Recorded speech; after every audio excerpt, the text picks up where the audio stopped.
Okay, so I think this is a good mate to know. It's one of the harder mates, not the hardest mate.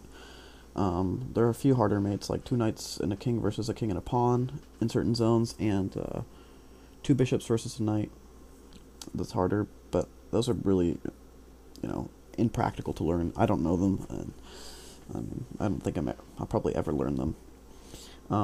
And this endgame, a lot of the time, the way it's taught is you just see this kind of final position, or not final, but you see this situation, right, where they just tell you, okay, so in this position, just know that there's a mate in 20, and they teach you the mate in 20, and they say, okay, now you can do the checkmate, you know. Well, that's great, but they don't. First of all, they don't tell you how to get here. So I want to do this step by step. So let's put our pieces in bad positions so that we have to do this the whole way. Okay, so first thing you have to know about this endgame is that it's very simple. The bishop is monochromatic. It only covers one color square. So for white to be able to push back black back, he's going to have to use his knight to control the squares of opposite color to his bishop. So in this case, his knight is going to have to be controlling dark squares. So let's just play a few moves. Just centralize the pieces. Nothing special is going on at the beginning. Just bring his king up, bring his bishop up, something like this. Notice, by the way, I'm probably not playing the best moves, but I just want to show you a method that you can use. Okay, so something like this. All right, so now we've centralized two of our pieces. This position will usually come up. You'll usually have a very active king and bishop, and now you're going to have trouble pushing the black king back because this knight is kind of inactive. It only controls dark squares, but they're in the back.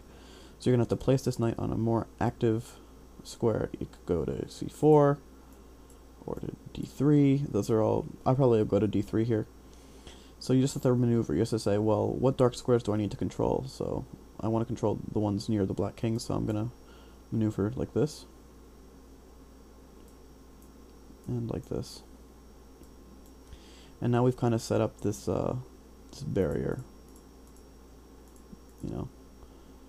So we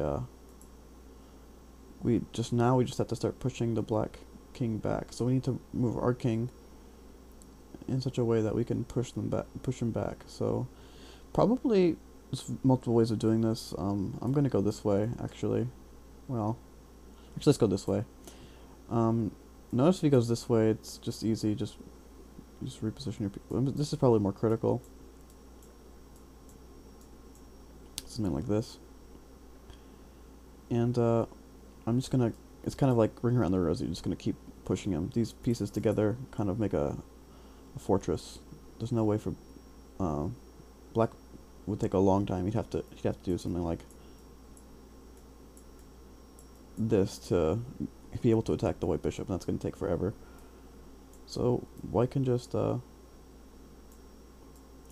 keep using his king to push, and notice that these centralized pieces that are helping each other will restrict the position. Okay, so now black realizes that he's near the wrong side. He wants to be, if the only side that white can checkmate on is the side where the final square is the same color as the bishop.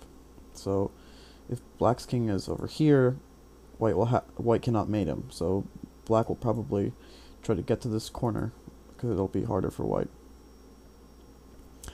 In this particular position, white can stop him from doing that. But I want to show you, what happens if black gets to the ideal square. So I showed you how to get to the last rank.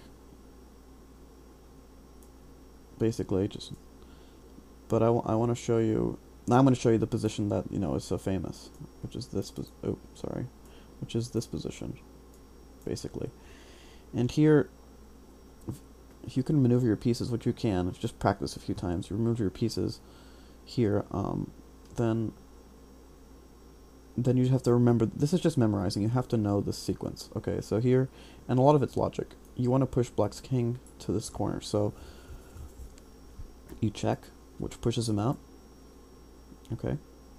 And here, white's pieces are optimally placed. We want black to play here, so we can play our bishop here. So we have to wait a move. Sometimes you don't, it depends on the position. In this case, you have to wait for black to move to the square, and then now we're covering the next square. So now we're making black go down. Now remember, whenever these kings are on this knight relationship, that means you should move your knight to this square. Okay. Now there's two variations here. This one's simple enough.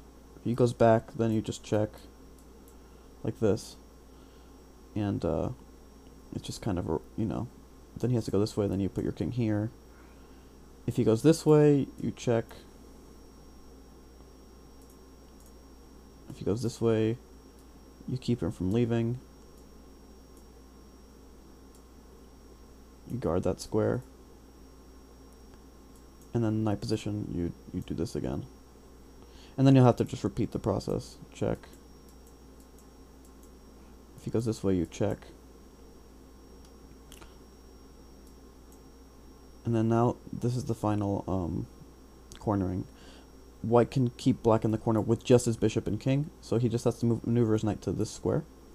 So like this. Of course, he doesn't want to play this immediately because that'll be stalemate, so he waits.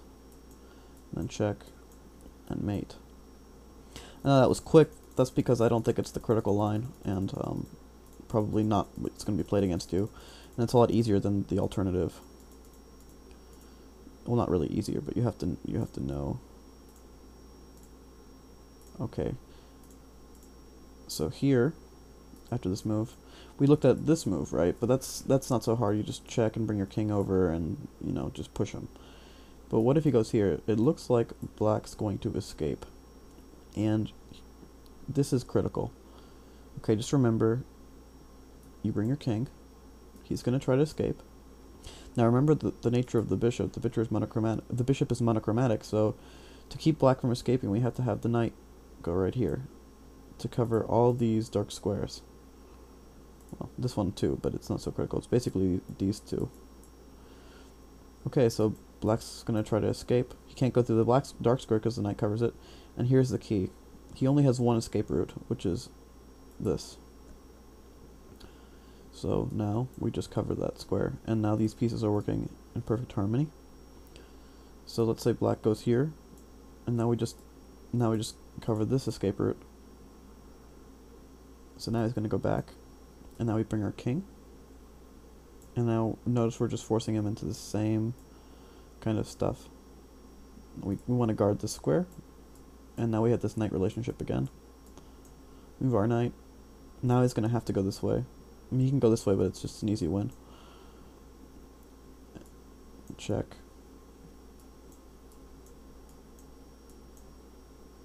And if he does this, check. And we're back to the same position. And we waste a tempo. Check. And mate. Yeah, alright, so this is all very theoretical, but I'm going to play very quick against a computer that have an ICC that does this stuff, and I'll just play in like a few minutes. Maybe I'll try to mate in less than 30 seconds so you can see the method. Oh, oops. Wrong one. Okay. So I'm just going to centralize my pieces. And now I'm just going to push. Centralize my pieces. Push. Centralize my pieces. Push.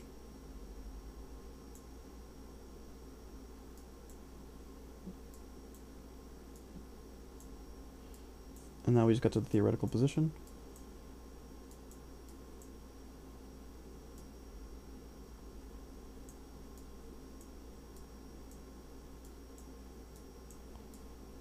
Push him.